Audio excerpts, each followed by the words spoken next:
الفضل والعدالة. أما بعد فأعوذ بالله من الشيطان الرجيم. بسم الله الرحمن الرحيم. والفجر وليال عشر والشفع والوتر والليل إذا يسر. وقال النبي صلى الله عليه وسلم: إذا رأيتم هلال ذي الحجة وأراد أحدكم أن يزحي فليمسك عن أظفاره وأشعاره. صدق الله العظيم وصدق رسوله النبي الكريم. واجب الاحترام. دیر عزتمند مسلمانانو، غدری ورځو کې د ذی الحجې میاشت هغه شروع کېدونکې ده. د ذی الحجې په دغه میاشت کې د اولنۍ 10 ورځې هغه ډېر فضیلت واله دي. قرآن مجید کې الله پاک په دې باندې قسم خوړلی دی، په دغې 10 ورځو باندې. والفجر وليال عشر، قسم دی په فجر یعنی د سحر په دغه وخت باندې، وليال عشر او په 10 شپو باندې. مفسرین لیکي د دغه 10 شپو نه مراد د ذی الحجې دغه اولنۍ 10 شپې او 10 ورځې دي. په دې باندې الله پاک قسم خوړلی دی. د الله پاک په یو څیز باندې قسم خوړل، دا د هغه څیز په عظمت باندې دلالت کوي. حالانکه د الله پاک قسم خوړلو ته ضرورت نشته دی. الله پاک موږ ته داسې ارشاد وفرمایي چې دغه ورځې دغه شپې عظمت واله دي، هغه به عظمت والی. خو د هغې باوجود الله پاک قسم خوري. د دې نه دا معلومیږي چې د الله پاک په نسبت باندې د دغې شپو او د دغې ورځو عظمت انتهایی زیات دی، چې د الله پاک قسم خوړلو ته ضرورت نه و. الله پاک یې خوري. عظمت طرف ته اشاره کوي الله پاک چې دومره لوی عظیم ترین شپې دي، دومره عظیم ترین ورځې دي چې زه الله رب العزت په خپله په دې باندې د دې په عظمت باندې، د دې په لویوالي باندې، د دې په برکتونو باندې زه قسم چې دی نه هغه خورم. سوچ پکار دی چې د دې په څومره لوی عظمت. یو طرف ته الله پاک قسم خوري په دغه شپو په دغه ورځو د دې په عظمت باندې، بل طرف ته نبی علیہ السلام د دې فضایل بیان کړی دی. نبی علیہ السلام فرمایي: ما من عمل، هیڅ یو عمل د انسان هغه غوره نه دی په دې شپو کې مګر دغه شپو کې په دې ورځو کې چې انسان عمل کوي، دغه عمل د ټولو ورځو او د ټول حال د شپو نه چې دی نه هغه غوره دی. مطلب دا دی د دې ورځو عمل نه غوره بل عمل چې دی نه هغه نشته. په دې ورځو کې یو سړی عبادت کوي، دغه عبادت هغه غوره عبادت دی. صحابه تپوس کوي: ای د الله رسوله، جهاد چې دا یو عظیم ترین فریضه او عبادت دی، آیا دا ته هم غوره نه دی؟ نبی علیہ السلام ته وفرمایل: نه، جهاد ته هم غوره نه دی. دا شپې ورځې د جهاد نه هم غوره دي. ها،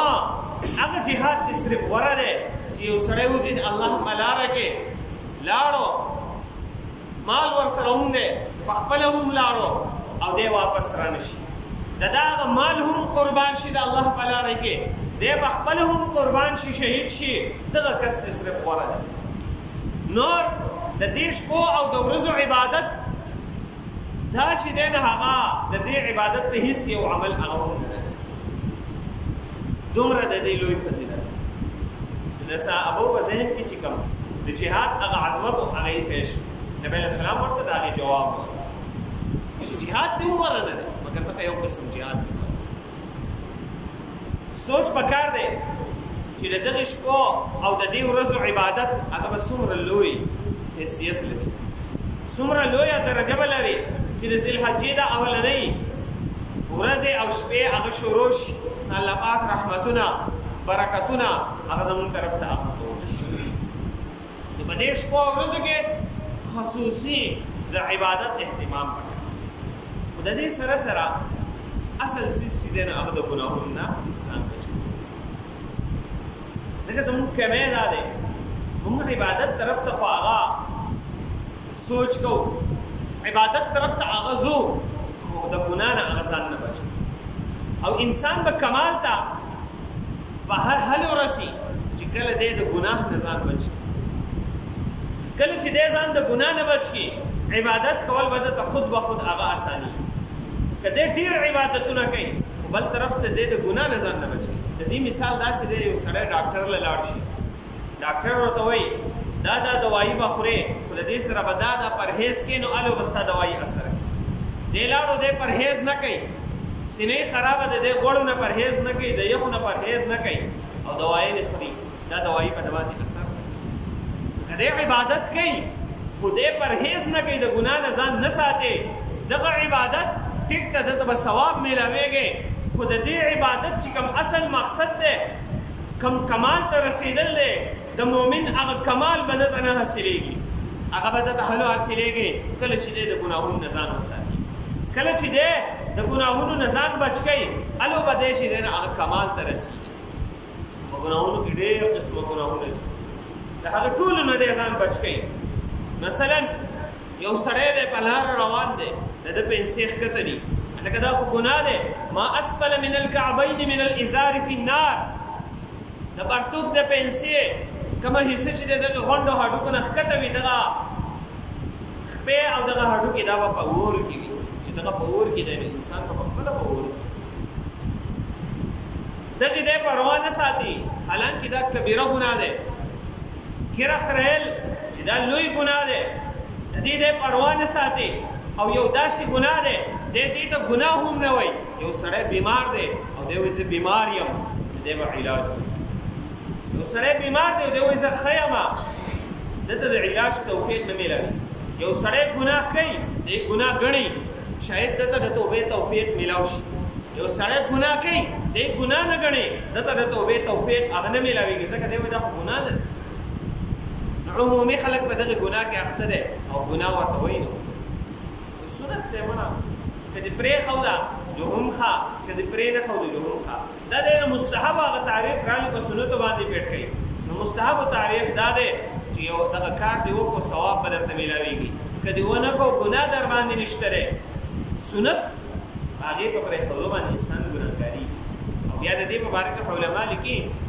دا د سنتو هغه اعلی درجې ته رسېدلي چې دې ته واجب وایي علما یعنې دا واجب ته پرېښودل داسې حتی هغه دغه ګناه داسې دی چې شپه ورځ د انسان سره لګېدلی نور ګناهونه داسې یو سړی خلا کوي نور ګناهونه کوي په هغه وخت باندې خبره کړه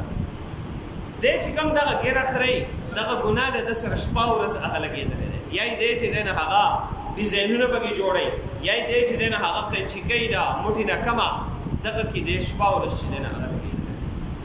دا ګناه د ده سره شپه ورځ چې دی نه هغه دی دې ګناه هغه هم نه ګڼي دغه بل ګناه دی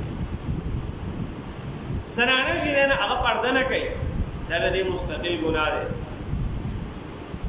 یو انسان هغه موسیقي اوري دغه موسیقي دا ګناه دی بیا چې به دی لسو شپو ورځو کې هغه اورېدلی کېږي دا مستقل د دې ګناه ښه زیاتېږي ځکه دا قاعده قانون دی کله چې ثواب زیاتېږي د دې سره سره په هغه ځای کې ګناه هم زیاتېږي بیا لکه جومات دی په دې کې ثواب چې دی نه هغه زیات دی په دې جومات کې یو سړی ګناه کوي هغه د بهر ګناه نه په څو چنده زیات دی دغه رنګې په دې شپو ورځو کې مبارکې شپې چې څومره وي یا ورځې په هغې کې ثوابونه که څو چنده وي ګناه پکې هم بیا په څو چنده وي په دې شپو ورځو کې خصوصي د ګناهونو نه هغه ځان وساته یو سړی موسیقي اوري حدیث کې راځي د قیامت په ورځ به ولې شوي تانبه د ده په غوږونو کې اچولی سړی په غوږ کې تیل ور واچوي څومره تکلیف وي ده ته بیا چې دغه تیل لږ ګرم وي د هغې نه څومره تکلیف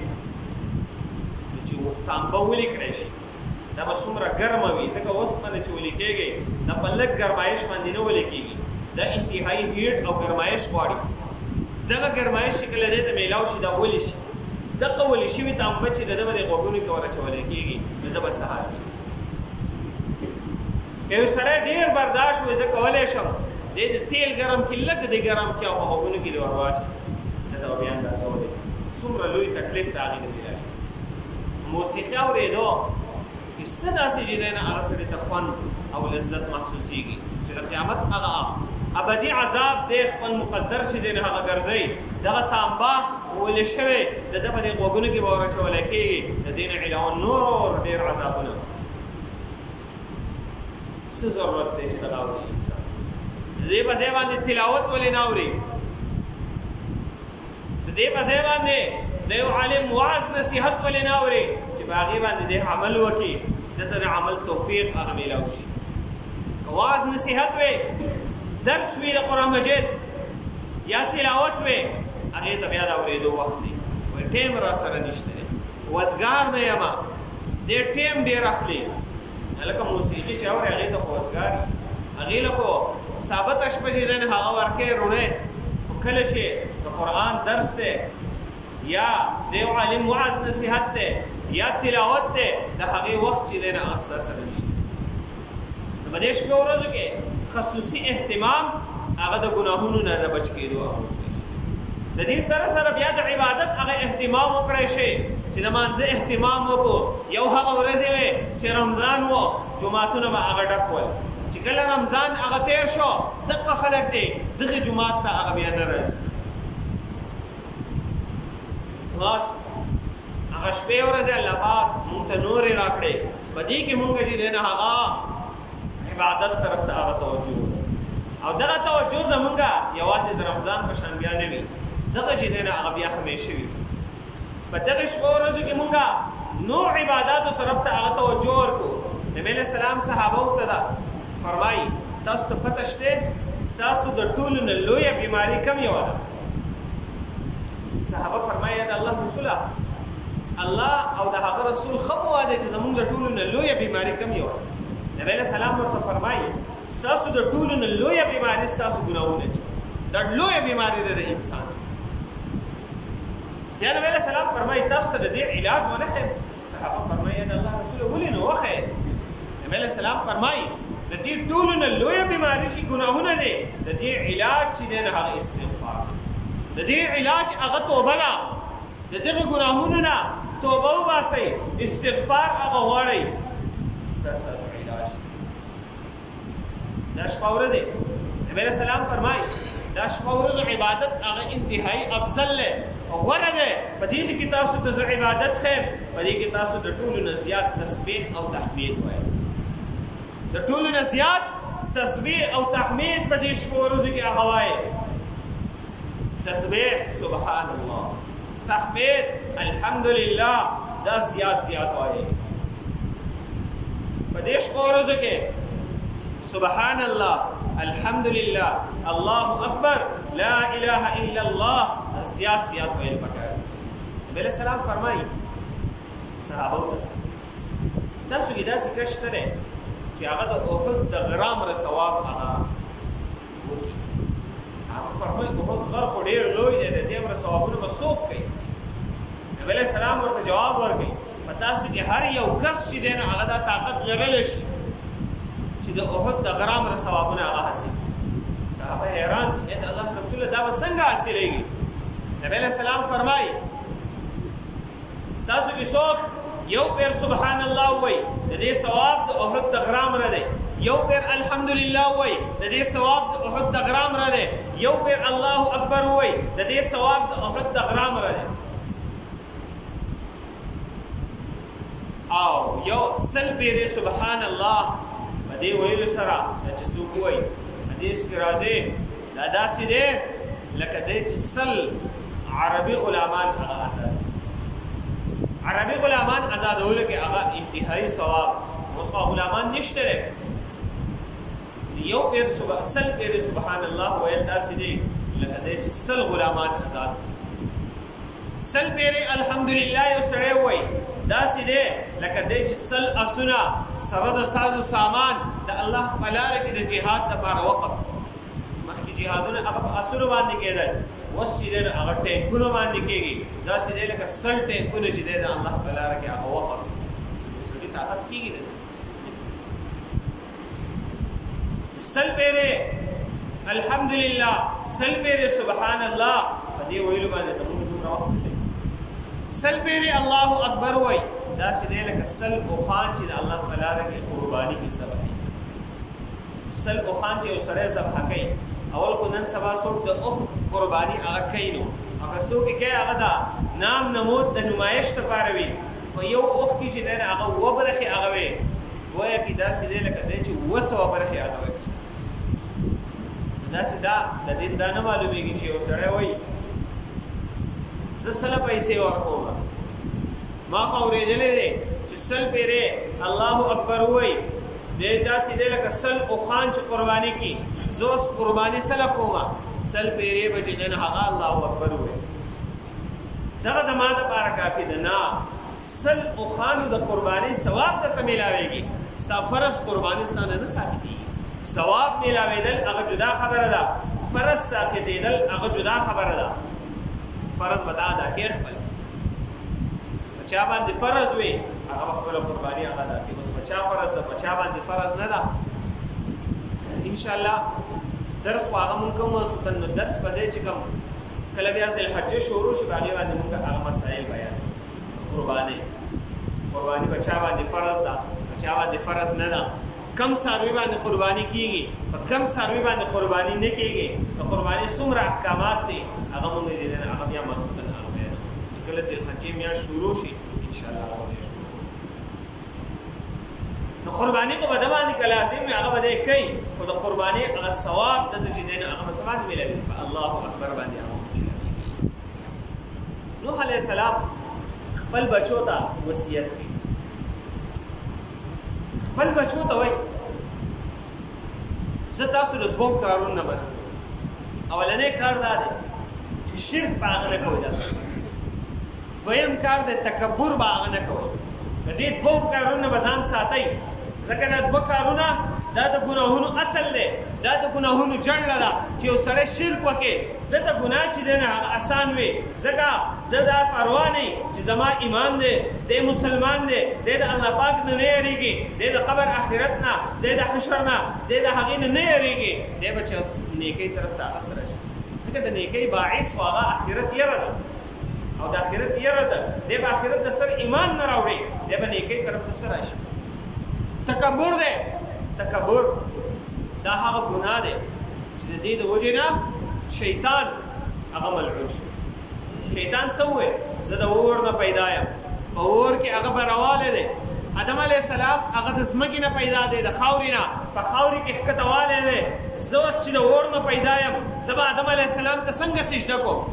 تکبر یې ابا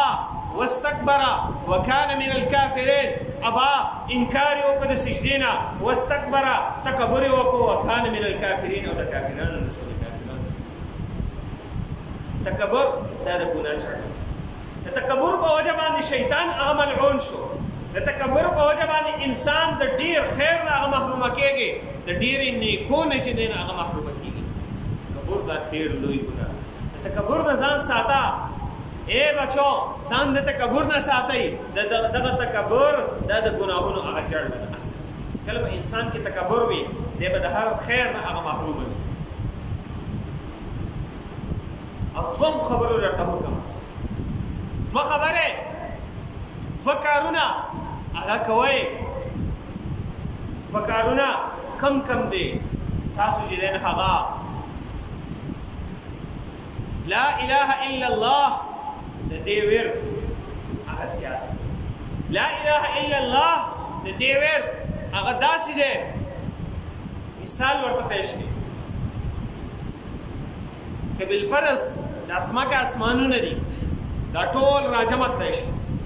د دې ټولو نه هغه یو کړۍ جوړه شي یو مضبوطه کړۍ د دې ټولو نه جوړه کړی شي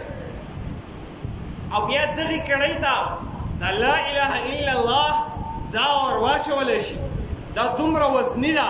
چې دغه کړۍ دا به وشلېږي خو د دې وزن به هغه برداشت لا اله الا الله د دې ورد هغه زیات چې دی نه هغه کوي زیات ورد هغه د لا اله دلته کې نبی علیه السلام څه فرمایي تاسو چې دی نه په دې شپو ورځو کې تسبیح او تحمید زیات د الله پاک حمد هغه زیات بیانوي د الله پاک تسبیحات هغه زیات چې دی هغه بیانوئ سبحان الله الحمدلله الله اکبر لا اله الا الله زیات وایي چې دی هغه یې شپو ورځو کې هغه پکار دی ځکه دغه شپې ورځې هغه ډېرې مبارکې د دې شپې هغه هم مبارکې دي د دې ورځې هغه هم مبارکې دي نبی علیہ السلام فرمایي دا شپې ورځې هغه ډېرې مبارکې ځکه د دې د شپو عبادت هغه د لیلة القدر د عبادت برابر دی د یوې شپې عبادت د لیلة القدر د شپې عبادت برابر دی تاسو د پته شته چې د لیلة القدر د یوې شپې عبادت هغه څومره دی د زرو میاشتو هغه برابر دی د زرو میاشتو هغه برابر دی د عبادت په دې کې څو شپې دي لس شپې دي ذی الحجې لس شپې دي او هر شپې عبادت د لیلة القدر د عبادت برابر ورته لیلة القدر په رمضان کې په تاق شپو کې وي بیا معلوم نه ده چې دا تاق شپو کومه شپه ده اوس دا شپې خو هغه معلومې دي دا یوه شپه هم نه ده دا دوه شپې هم نه دی دا پوره لس شپې دی او د دغې لسو شپو عبادت نبی علیه السلام فرمایي د لیلة القدر د عبادت برابر او د دې نهو ورځو هغه د روجو ثواب د یو کال د روجو ثواب برابر هلته د رمضان روجې څوک ونیسي بیا پسې ورپسې شپږ روجې هغه د شوال ونیسي حدیث کې راځي کان کصیام الدهر دا داسې دی لکه دی چې همیشه روجې ونیسي دا ټول کال د روجې وي دلته کې څه فرمایي د ذی الحجې یوه روجه دې ونیوله داسې ده لکه ټول کال چې دې روجه ونیوله داسې د روجو هغه د دې د روجو فضیلت دی د دې د شپو د عبادت چې دی هغه فضیلت دی او بیا نبی علیه السلام فرمایي اذا اراد احدکم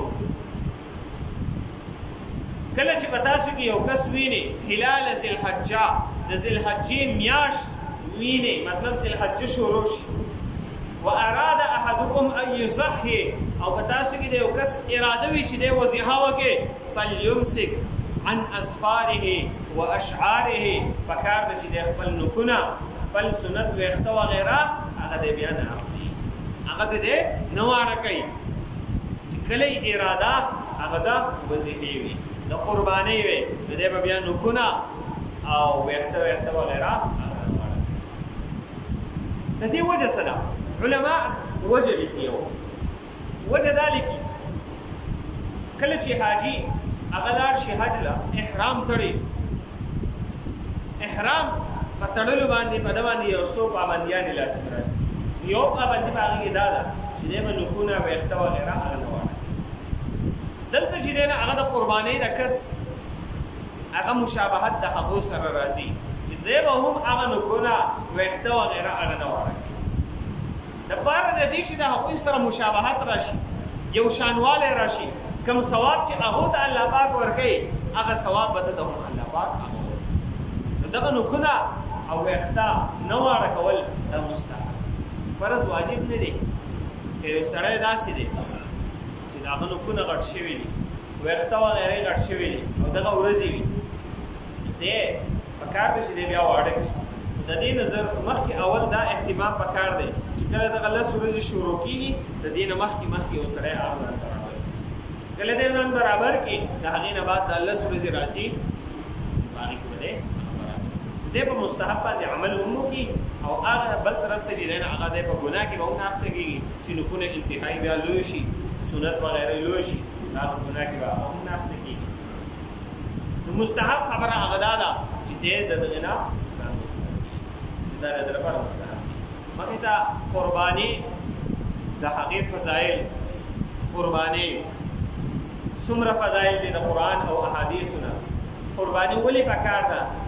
قرباني خلک ولې کوي یا یو خلک اعتراض راوچتوي چې دا دومره پیسې تاسو په قربانۍ باندې صرف کوئ دغه پیسې او غریب له ولې چې قرباني کوئ صدقه ولې نه کوئ په دغې پیسو باندې دومره قربانیانو ته څه ضرورت دی انشاءالله هندو جمعه باندې هغه څه خبرې ده ذی الحجې د اولنو لسو ورځو په باره کې وي دغه لس ورځې انتهایي مبارکې دي دغه لس ورځې هغه موږ عبادت سره قیمتي کو د شپې عبادت د ورځې چې دی نه هغه څوک د روژې طاقت لرلی شي روژې چې دی نه هغه ونیسي نور طریقې نیک اعمال تسبیحات وغیره هغه چې دی د هغې اهتمام وکړی شي دغه ورځې به زموږ په دې سره قیمتي